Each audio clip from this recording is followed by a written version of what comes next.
parole d'aujourd'hui va te bénir. Tu seras certainement béni, béni, béni. Amen. Le titre de notre prédication de ce dimanche, c'est la vie éternelle. Le titre de notre prédication, c'est la vie éternelle. Amen. Nous allons parler de la vie éternelle. Dieu est la vie éternelle.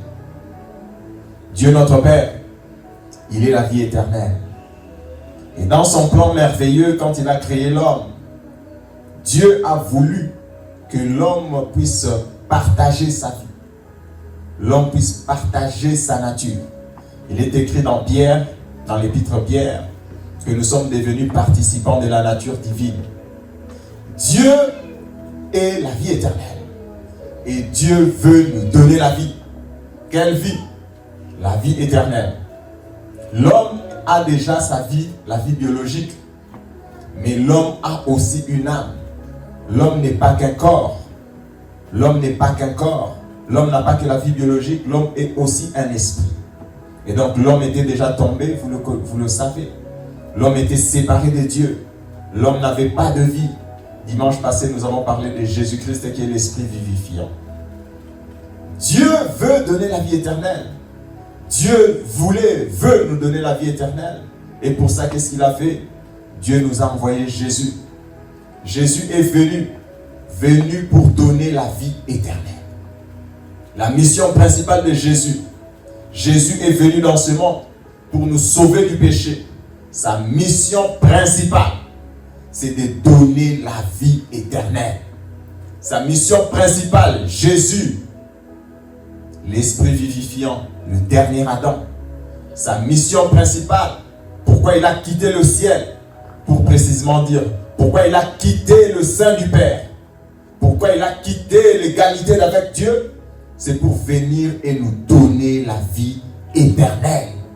Jésus est venu dans ce monde principalement pour donner la vie éternelle. Il y a un verset connu, Jean 3,16. Je pense que vous le connaissez. Jean 3,16, qu'est-ce qu'il dit? Car Dieu a tant aimé le monde qu'il a donné son Fils unique, qui? Jésus-Christ, afin que quiconque croit en lui ne périsse point, mais qu'il ait la vie éternelle. Dieu a donné Jésus pour que nous ne puissions pas périr, mais pour que nous puissions avoir la vie éternelle. La vie éternelle. Et aujourd'hui, en réfléchissant à cette prédication, avant de la prêcher, je réfléchissais, je me disais, aujourd'hui, ce concept, ce mot vie éternelle, vous ne l'entendrez pas à beaucoup d'endroits. Il y a toutes sortes de super enseignements dans le monde. Il y a toutes sortes de super connaissances. Il y a de la connaissance, beaucoup de connaissances. Nous sommes rendus à une époque où la connaissance est multipliée. Mais vous connaissez beaucoup d'endroits où on parle de la vie éternelle? Vous en connaissez? Même à l'université, où on fait de très grandes recherches, on ne parle pas de vie éternelle. Je ne connais pas un cours. Je n'ai pas fait de cours qui parle de comment obtenir la vie éternelle. Amen. Aujourd'hui, on est rendu à un moment où la connaissance s'est beaucoup multipliée. Certaines personnes maintenant commencent à penser à la vie éternelle. On commence à entendre même le non-croyant parler la vie après la mort, la vie éternelle, la transhumance. La vie éternelle, il y a quelqu'un qui a dit il va mettre son intelligence dans le cloud. Il va mettre son corps dans le frigo. Puis quand il va ressusciter, on va prendre toutes ces connaissances qu'on avait mis dans le cloud, on va le remettre dans son corps. Vraiment des choses parfaites. Amen. La vie éternelle. Les gens commencent à y penser. La vie éternelle. Comment on peut vivre éternellement? Mais la vie éternelle n'est possible qu'en Jésus et par Jésus. La vie éternelle n'est possible qu'en Jésus et par Jésus. Ceux qui recherchent la vie éternelle, nous avons la solution. La vie éternelle, c'est seulement par Jésus. La vie éternelle, c'est seulement en Jésus. Impossible de vivre 10 milliards d'années sans Jésus. Impossible. Amen. Ceux qui recherchent la vie éternelle, il y a une solution. En Jésus. Jésus donne la vie éternelle. Jésus donne la vie éternelle. Et la vie éternelle, ce n'est pas la vie dans ce monde. Ce n'est pas la vie du monde. Ce n'est pas la vie terrestre. Ce n'est pas la vie dans ce corps. Il n'y a pas de vie éternelle dans le corps ici. Il n'y en aura pas. Ça n'arrivera pas. Amen. La vie éternelle, c'est après la résurrection de mort, avec un corps nouveau que le Seigneur nous donnera, et nous irons avec dans les cieux. La vie éternelle n'est pas possible sur cette terre. La vie éternelle ne se vivra pas sur la terre, parce que la terre est temporaire. Elle va disparaître. Si vous lisez dans l'Épître aux Pierres, il a dit que le feu, dans le feu, on va jeter la terre. Il n'y a pas de vie éternelle ici. Même scientifiquement parlant, la terre ne va pas exister éternellement. Les jours où l'énergie du soleil va disparaître, les êtres humains, tous les êtres humains de la terre mourront. Le soleil a une grande énergie, mais son énergie n'est pas éternelle. Ça, je parle scientifiquement parlant. Le jour où son énergie va finir, la terre ne peut plus exister. Ça, c'est scientifique. Donc, la terre n'est pas éternelle. Ça, c'est ipso facto. Ça, c'est ipso facto. Ceux qui connaissent la science comprennent ce que je dis. Je ne parle pas de science. Je parle de vie éternelle en Jésus. La vie éternelle n'est possible qu'en Jésus.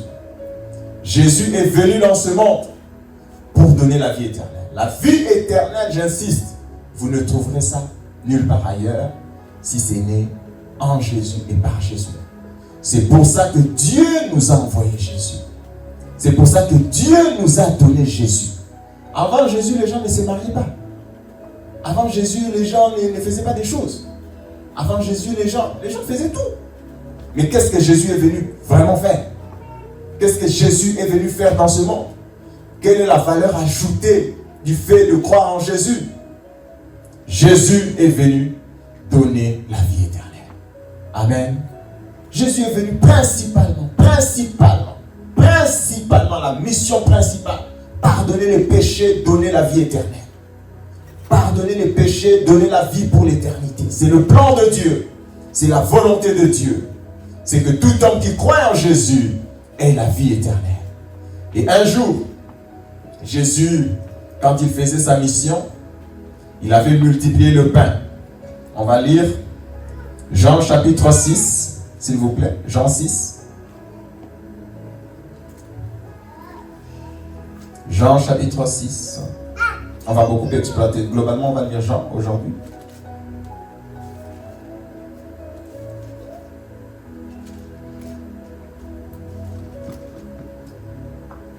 Jean chapitre 6, on va commencer 24 à 27. Jean 6, 24 à 27. Je vais lire au nom de Jésus. Jean 6, 24, 27.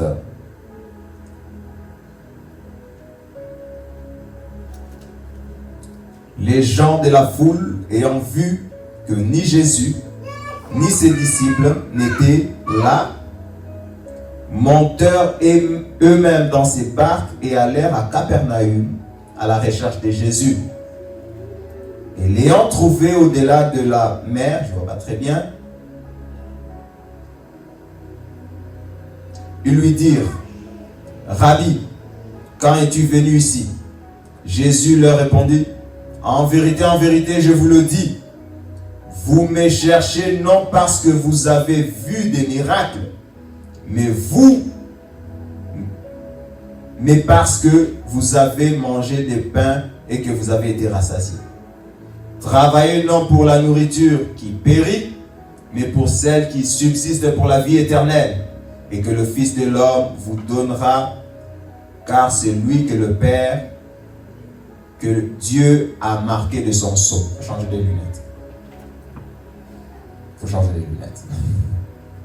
Amen. Jésus a multiplié le pain. Jésus a multiplié le pain. Et les gens ont commencé à suivre Jésus. Ils ont dit: ah, Jésus est parti à Capernaum. Il est où? Jésus n'est pas avec nous. Mais ils ont suivi Jésus. Ah, Jésus, tu es là. Jésus voit leur cœur. Jésus leur dit: en fait, vous me suivez. Pas parce que j'ai fait des miracles, pas parce que je vous prêche la parole. Mais vous me suivez parce que vous avez mangé et vous vous êtes rassasiés. Vous me suivez, pas parce que j'ai fait des choses extraordinaires, pas parce que je prêche la parole. Amen. Mais vous me suivez parce que vous avez mangé et vous vous êtes rassasiés. Beaucoup d'entre nous, pourquoi nous suivons Jésus?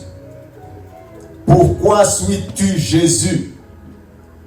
Pourquoi tu suis Jésus? Pourquoi tu crois en Jésus?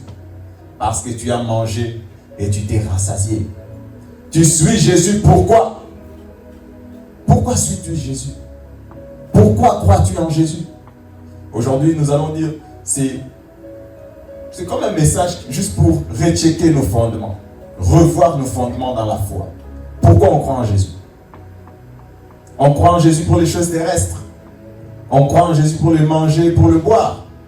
On croit en Jésus pour le travail, je ne sais pas moi, pour se marier, pour avoir une bonne vie sur la terre. C'est pour ça qu'on croit en Jésus. Jésus a dit, vous me cherchez parce que vous avez mangé. Vous êtes rassasiés. Vous me cherchez pour les choses terrestres. Vous ne me cherchez pas pour la vie éternelle. Et Jésus a changé de message.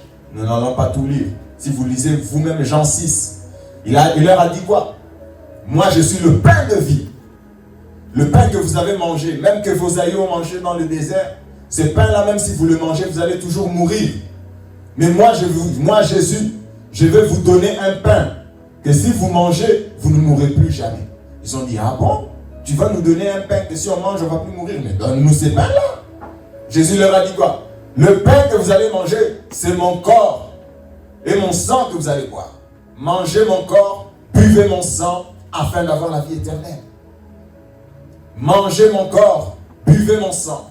Mangez mon corps, buvez mon sang pour avoir la vie éternelle. Ils ont dit, aïe, aïe, aïe. Là, on ne peut plus l'écouter.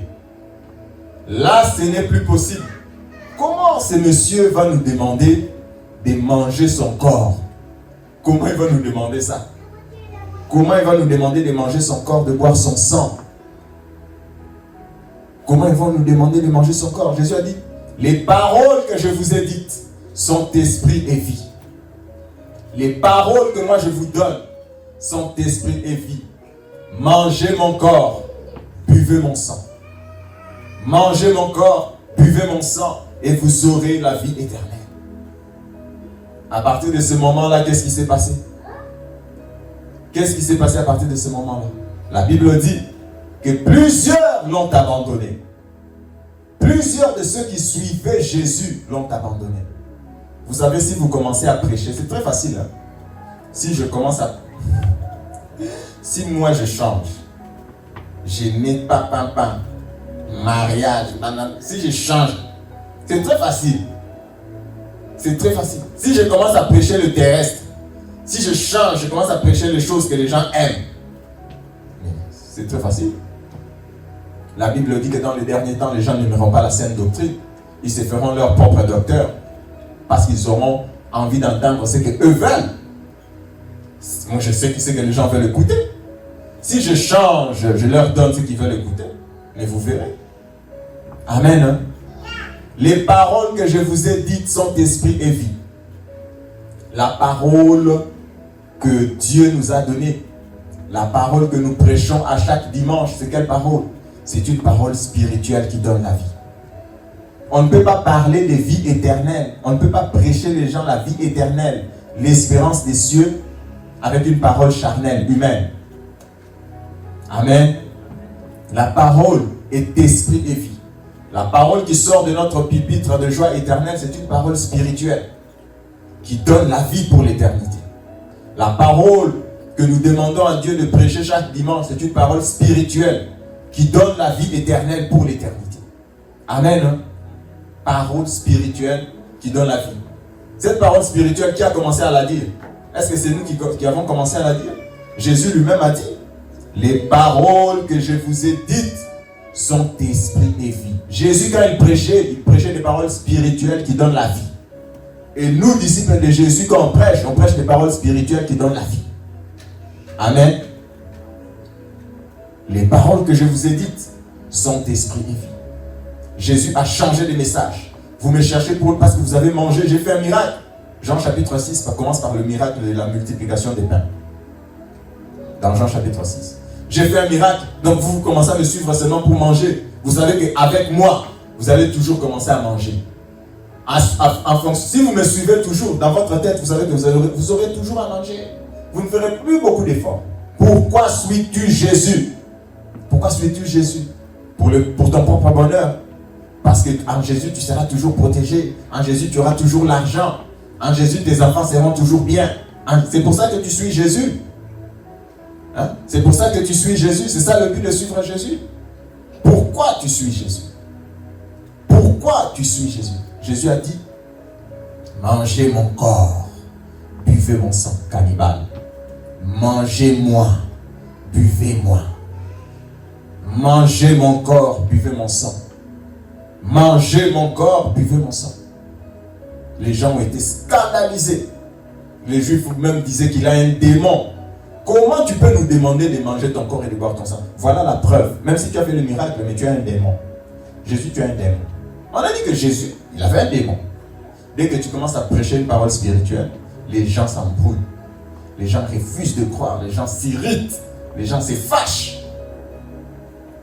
Mais notre Dieu, c'est le Dieu de la vie éternelle. C'est le Dieu qui veut nous donner la vie. Et donc, notre foi, à quoi elle consiste? Notre foi, c'est quoi?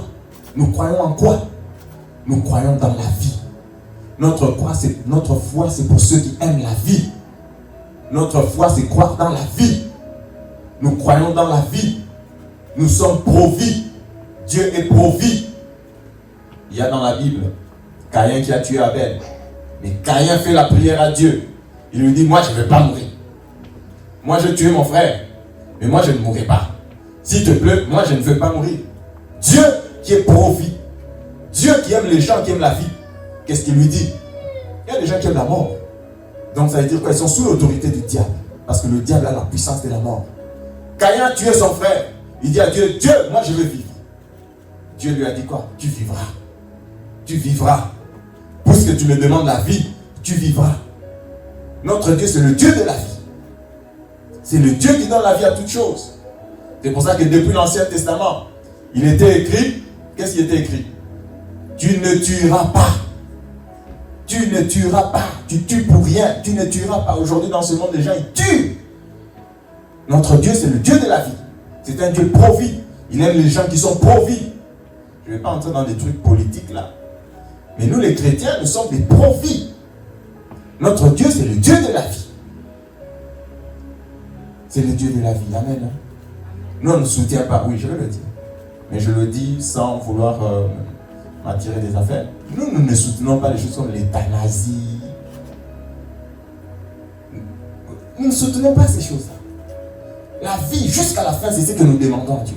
Même quand quelqu'un, Seigneur, guéris, guéris, guéris. Même quand on va vraiment que cette personne vraiment coma, on dit, Seigneur, guéris, Seigneur, guéris. Notre Dieu, c'est le Dieu de la vie. Nous, on ne soutient pas. Quoi encore? Qu'est-ce qu'on ne soutient pas? Les avortements. On ne soutient pas ces choses-là. Notre Dieu, c'est le Dieu de la vie. Notre Dieu, c'est la vie éternelle. Notre Dieu, notre foi, la foi en Jésus, c'est la foi dans la vie. Pourquoi tu crois en Jésus? Tu peux donner une seule réponse pour la vie éternelle. La foi dans la vie. C'est pour ça que depuis les temps anciens, on dit toujours que la vie est sacrée. Notre Dieu, c'est la vie. Jésus a dit quoi? Qu'est-ce que Jésus a dit? Je suis le chemin. Je suis la vie. Toi, tu vas mettre fin à la vie. Je suis le chemin. Je suis la vie. La vérité. Jésus est la vie. Jésus est la vie. Jésus est la vie. Amen. Jésus est la vie. Donc nous croyons en quoi? Nous croyons en qui? Nous croyons en la vie. Notre foi, c'est la foi dans la vie. Nous ne croyons pas dans la mort. Et nous refusons la mort dans notre église, dans nos vies, au nom de Jésus. Notre foi, c'est la foi dans la vie. Tu crois en Jésus pour la vie. Notre foi, c'est pro-vie. Nous soutenons la vie, même la vie biologique. Ici, je parle de la vie éternelle, mais même la vie biologique. Il était écrit, tu ne tueras pas. Tu ne tueras pas. Et Dieu, malgré que Caïn a tué Abel, Dieu laisse la vie à Caïn. Dieu le laisse en vie. Il lui met même un signe. Il dit que si quelqu'un essaie de tuer Caïn, il verra. Dieu lui donne la vie. Amen. Notre foi, c'est la foi dans la vie. Notre foi, c'est la foi dans la vie éternelle.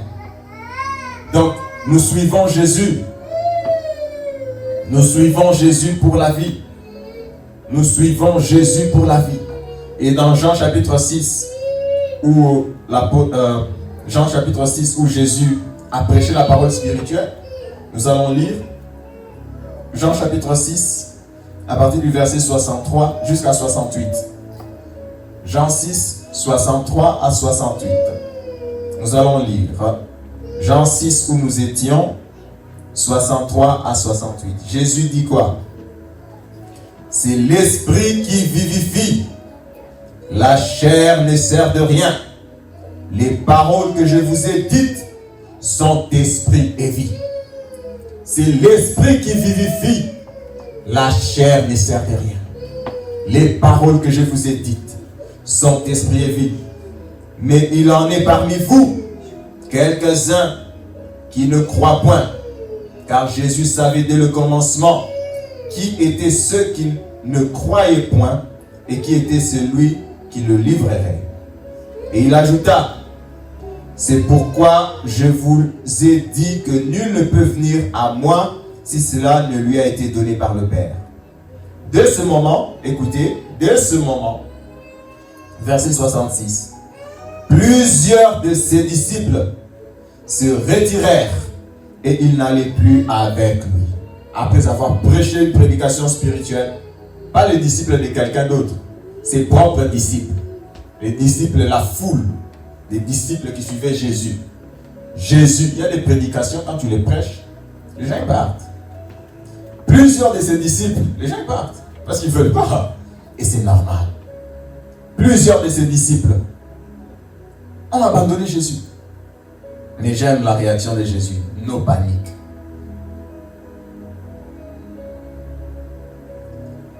Dès ce moment, plusieurs de ses disciples se retirèrent et ils n'allaient plus avec lui. Jésus donc dit aux 12, maintenant il dit aux 12 apôtres, ça c'est une question, hein? Il dit aux 12 apôtres, et vous, ne voulez-vous pas vous aussi vous en aller? Bref. Donc, Jésus prêche. Imaginez, c'est l'église de Jésus. Jésus prêche, les gens sortent. Et il demande à ceux qui restent, mais pourquoi vous êtes restés? Pourquoi vous aussi vous ne partez pas? Si vous voulez partir, parce que moi j'ai prêché, partez. Waouh, quelle confiance, quelle confidence. Au lieu de supplier, non, restez, tout ça, non, je vais changer, je vais expliquer. Vous ne m'avez pas bien compris. Venez, je vais expliquer bien. Non, lui dit, maintenant vous qui êtes restés là, pourquoi vous ne partez pas? Quelle est la réponse de Pierre? Simon-Pierre lui répondit, Seigneur, à qui irions-nous? Tu as les paroles de la vie éternelle. Seigneur, où irions-nous? À qui irions-nous? Tu as les paroles de la vie éternelle. Et nous avons cru et nous avons connu que tu es le Christ, le Saint de Dieu. Et nous avons cru et nous avons connu que tu es le Christ, le Saint de Dieu, le Saint de Dieu, le Saint de Dieu. À qui irions-nous? Jésus est le Christ, le Fils de Dieu. Jésus est le Christ, le Saint de Dieu. Et c'est seulement par lui. Et c'est seulement lui qui a les paroles de la vie éternelle. C'est seulement par lui. La foi de Pierre et des 12 apôtres était sur quoi? Sur le manger, sur le boire? Non. Ils savaient que Jésus seul donne la vie éternelle. Où vas-tu aller trouver la vie éternelle? À qui irions-nous? Tu es le Christ, le Fils de Dieu. Tu as les paroles de la vie éternelle. Qui possède la vie éternelle? Qui peut donner la vie éternelle? Seul Jésus. Seul Jésus. Seul Jésus donne la vie éternelle. Seul Jésus donne la vie éternelle. Et nous croyons aussi en Jésus. Pourquoi nous croyons? Nous croyons pour la vie éternelle. Nous ne croyons pas pour les choses temporelles. Nous ne croyons pas pour les choses qui passent. Nous croyons pour la vie éternelle. Nous croyons en Jésus pour la vie éternelle. Combien de gens, parfois je regarde sur Internet, YouTube, tout ça, combien de gens abandonnent la foi? Écoute les raisons. Aujourd'hui, nous replaçons d'abord les fondements. Combien de gens abandonnent la foi? Écoute les raisons. J'étais stérile. J'ai prié 10 ans. Dieu ne m'a pas donné, j'ai abandonné.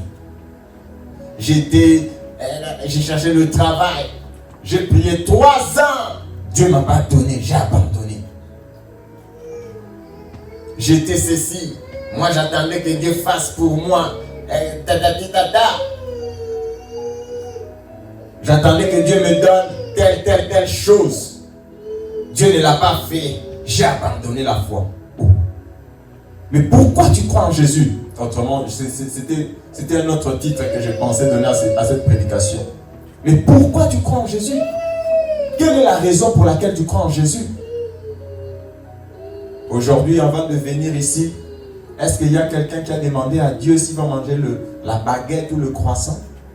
Tu manges ce que tu veux, c'est ton goût. Il y a des choses que tu décides, tu fais. Il faut arrêter de casser la tête de Dieu. Oh Dieu. Non, il y a des choses que tu fais. Dieu a déjà tout mis sur la terre, il a tout créé, il nous a donné l'intelligence, on gère. Est-ce que je dois manger le croissant?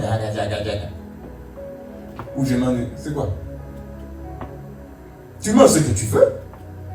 Tu manges ce que tu veux.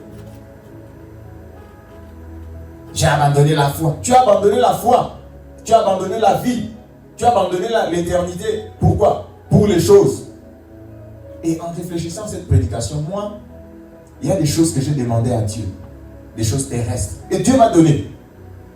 Mais ces choses même que Dieu m'a données, aujourd'hui, je trouve que ça ne sert à rien. C'est l'esprit qui vivifie. La chair ne sert de rien. Il y a des choses que tu demandes à Dieu. Ah Seigneur, je donne un exemple. Donne-moi, je sais pas moi, une maison. Dieu peut te donner une maison. Puis tu entres dans cette maison-là après 10 ans. Tu sens seulement que... Puis c'est quoi? Et puis c'est quoi? Et puis c'est quoi? Quand tu auras 90 ans, la maison là, ça va te servir à quoi?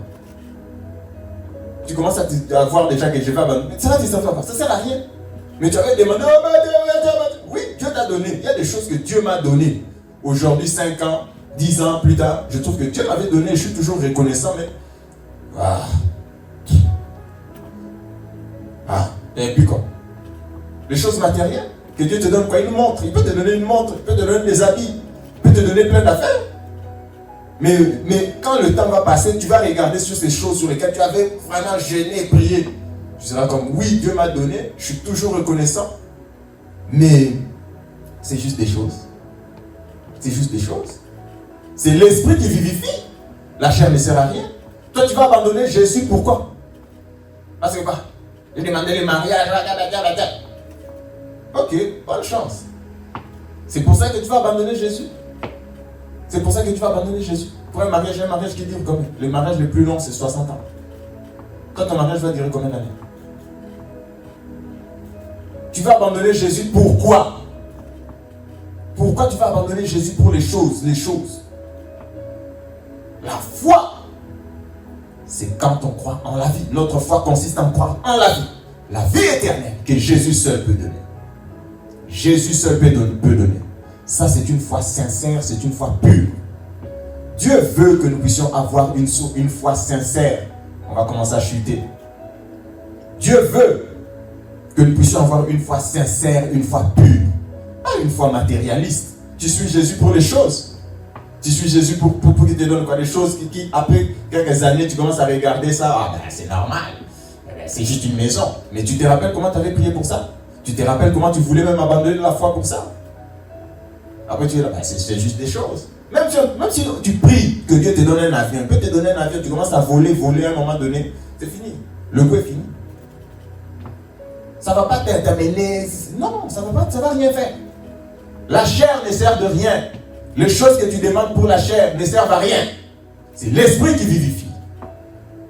Les choses que tu demandes pour la chair, ça ne sert à rien. C'est l'esprit qui vivifie. La chair ne sert à rien. Amen.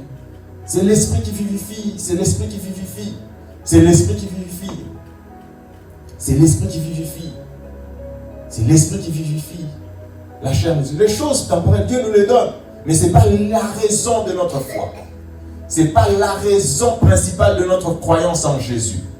La raison principale de la foi en Jésus, c'est la vie éternelle.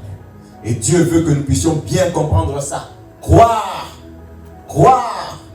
Il est écrit, recherchez premièrement le royaume des cieux. Et le reste vous sera donné. Le royaume des cieux, c'est la vie éternelle. Recherchez ce qui est spirituel. Recherchez le royaume des cieux. Et le reste, le temporel, le matériel, l'humain, vous sera donné. Recherchez la vie éternelle. Recherchez la vie éternelle. Recherchez le royaume de Jésus pour l'éternité. Recherchez le royaume des cieux où on vit pour l'éternité. Recherchez le royaume des cieux. Et le reste, le manger, le boire, vous sera donné. Amen. Recherchez le royaume des cieux. Recherchez le royaume des cieux. On ne recherche pas le temporel. On ne croit pas en Jésus pour le temporel. On croit en Jésus pour le royaume des cieux. On croit en Jésus pour la vie éternelle. On croit en Jésus pour l'éternité. On ne croit pas en Jésus pour le pain. On croit en Jésus pour les restes. Dieu s'en occupe, va nous le donner. Amen. Hein? Amen. Dieu a donné à Job plein d'affaires. Mais Dieu l'a éprouvé. Il a envoyé le tentateur. Pour voir quoi? Pour voir si Job avait une foi sincère. Pour voir si la foi de Job était vraiment sincère. Dieu a permis que le diable puisse tout prendre, tout ravir. Pourquoi? Dieu aussi est intéressé en toi pour voir en toi une foi sincère. Dieu est intéressé de voir en toi une foi sincère. Ne te trompe pas, Dieu t'éprouvera. Et beaucoup de chrétiens qui tombent, ils disent, oh, ils ont échoué à l'épreuve. Dieu nous éprouve. Dieu ne nous tente pas, il est écrit dans la Bible. Mais Dieu nous éprouve. Dieu t'éprouvera. Dieu t'éprouvera. Tout le zèle, Dieu t'éprouvera. Ils ont dit, ah, j'avais la foi, 20 ans, une petite épreuve. Tu commences à dire, Dieu est tombé à cause des choses. Dieu t'éprouvera. En fait, tous les 20 ans que tu as marché avec Dieu, c'était parce qu'il t'est donné. Dieu t'éprouvera. Dieu va t'éprouver. Dieu va t'éprouver. Dieu nous éprouvera. Dieu a donné à Abraham un fils. Dieu l'a éprouvé. Dieu lui a dit, le même fils, viens donner. Viens donner. Dieu l'a éprouvé. Et Dieu a dit, maintenant je sais. Maintenant je sais que tu m'aimes. Maintenant je sais. Dieu a besoin de voir vraiment que oui, tu es là. Pas pour les choses qu'il te donne, mais pour lui. Pour la vie éternelle. Dieu t'éprouvera. Dieu a dit à Abraham, maintenant je vois. Je vois maintenant que tu m'aimes. Dieu t'éprouvera. Dieu éprouvera ta foi. Ta foi doit être éprouvée. Amen. Dieu a éprouvé qui encore? Notre foi. Ça, c'est l'un des versets, une des phrases, vraiment quelque chose que j'aime beaucoup dans la Bible. Shadrach, Meshach et Abednego. On leur a dit, vous devez bow down. J'oublie le mot. Vous agenouiller, tout ça, devant le roi. Vous devez, c'est lui Dieu, vous devez vous agenouiller. Ils ont dit, on ne va pas le faire. Ça, c'est encore rien. On ne va pas le faire, on ne le fera pas le roi. On chauffe cette affaire-là 7 fois plus. On dit, oh non. On va les jeter. Mais il y a là une des plus belles phrases de la Bible, de mon point de vue. Une des plus belles phrases qui illustre la foi. Ils ont dit, roi, notre Dieu est capable de nous sauver du feu. Mais même s'il ne le fait pas, on ne va pas s'agenouiller. Notre Dieu est capable de nous sauver du feu. Mais même s'il ne le fait pas, nous ne nous agenouillerons pas. Ça, c'est une des belles phrases que j'aime dans la Bible. Et c'est une des belles phrases que je confesse sur ma vie, sur notre église. Dieu est capable de nous bénir abondamment, extraordinaire. Même s'il ne le fait pas. On ne bougera pas.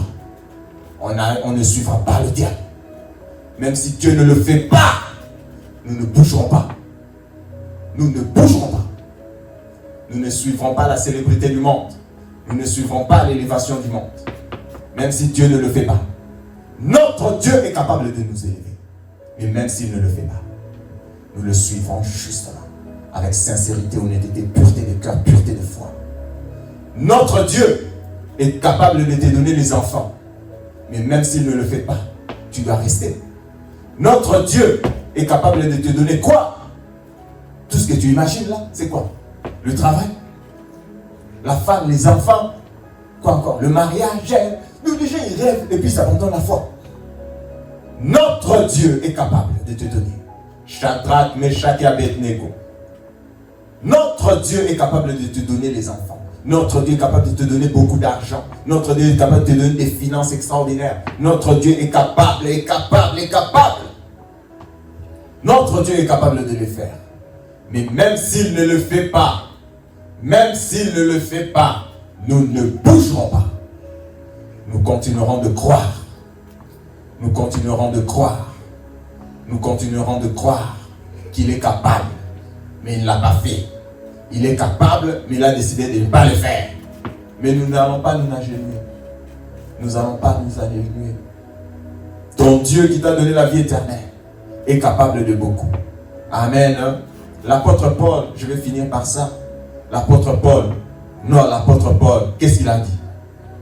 Il avait une écharde, genre la persécution, certains disent, ou la maladie, certains disent aussi. Il a dit, j'ai prié Dieu 3 fois. 3 fois j'ai prié Dieu. Dieu m'a répondu quoi? Reste comme ça, ma grâce te suffit. Reste comme ça, ma grâce te suffit. Paul a abandonné la foi. Il a dit, j'ai prié 3 fois, j'ai prié 3 fois. 3 fois j'ai prié. Dieu m'a dit, ma grâce te suffit. La vie éternelle que tu as reçue de Dieu ne te suffit pas. La vie éternelle que tu as reçue par grâce. Le sang que Jésus s'est vidé à la croix ne te suffit pas. J'ai prié 3 fois pour que Dieu m'enlève cette affaire. Cette affaire est toujours là. Mais Dieu m'a dit, ma grâce te suffit. Ma grâce te suffit. La grâce de la vie éternelle que tu as reçue est suffisante. La grâce que tu as reçue du Seigneur est suffisante. Si Dieu le fait, gloire à Dieu. S'il ne le fait pas, sa grâce nous est suffisante. C'est la parole de Dieu pour aujourd'hui. Amen. Amen. Amen. Nous allons prier. Nous allons prier. Nous allons prier. Nous allons dire à Dieu, Seigneur, si tu le fais, c'est bon. Mais moi, je te dis déjà, Seigneur, même si tu ne le fais pas, moi, je suis avec toi. Je vais rester fidèle. Je vais rester à tes pieds. Quoi qu'il arrive. Quoi qu'il arrive, je vais rester. Quoi qu'il se passe, garde-moi fidèle. Garde ma foi. Ta grâce me suffit, Seigneur. La vie éternelle que tu m'as donnée est suffisante. Tu vas prier pour ta foi. Donne-moi une foi sincère. Donne-moi une foi vraie. Une foi pour la vie éternelle. Nous prions au nom de Jésus.